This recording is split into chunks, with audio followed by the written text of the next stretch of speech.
Price the lord. Hallelujah. Eesho മിശിഹായ്ക്ക് സ്തുതിയായിരിക്കട്ടെ. പ്രിയപ്പെട്ടവരെ, ഇന്ന് നമുക്ക് വിശുദ്ധ പൗലോസ്ലീഹയുടെ 2-ാം ലേഖനം 12-ാം അധ്യായം 9-ാമത്തെ തിരുവചനം ധ്യാനിക്കാം. അതിപ്രകാരമാണ്: അവിടുന്ന് എന്നോട് അരുൾ ചെയ്തു, നിനക്ക് എൻ്റെ കൃപ മതി. എന്തെന്നാൽ ബലഹീനതയിലാണ് എൻ്റെ ശക്തി പൂർണ്ണമായും പ്രകടമാകുന്നത്. ക്രിസ്തുവിൻ്റെ ശക്തി എൻ്റെ മേൽ ആവസിക്കേണ്ടതിന് ഞാൻ പൂർവാധികം സന്തോഷത്തോടെ എൻ്റെ ബലഹീനതയെക്കുറിച്ച് പ്രശംസിക്കും. പ്രിയപ്പെട്ടവരെ, നമ്മുടെ കുറവുകളെ ഓർത്ത്, ബലഹീനതകളെ ഓർത്ത് നമ്മൾ സങ്കടപ്പെടരുത്.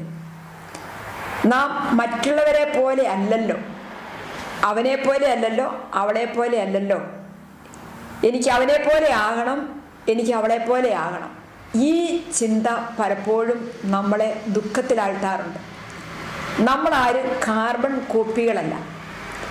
നാം നമ്മളെ തന്നെ മറ്റുള്ളവരോട് ഒരിക്കലും താതാത്മ്യപ്പെടുത്തരുത്.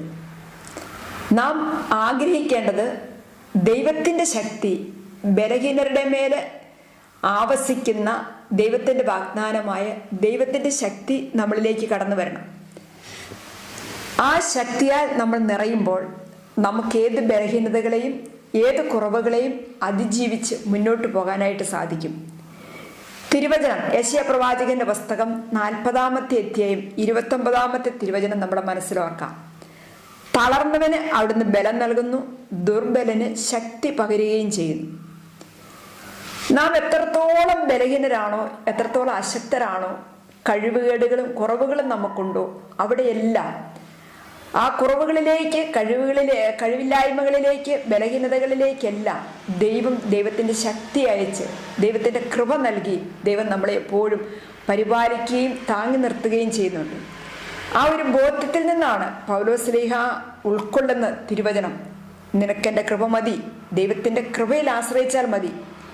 ബലഹീനതകളെ നമ്മൾ പരിഗണിക്കേണ്ടതേയില്ല. ദൈവത്തിൻ്റെ ശക്തിയിൽ ആശ്രയിക്കുക, ദൈവത്തിൻ്റെ കൃപയിൽ ശരണപ്പെടുക. അപ്പോൾ നമ്മൾക്ക് എല്ലാ കാര്യങ്ങളും ഭംഗിയായിട്ട് ചെയ്യാനുള്ള ശക്തിയും അഭിഷേകവും കൃപയും ഉണ്ടാകും. Price the Lord.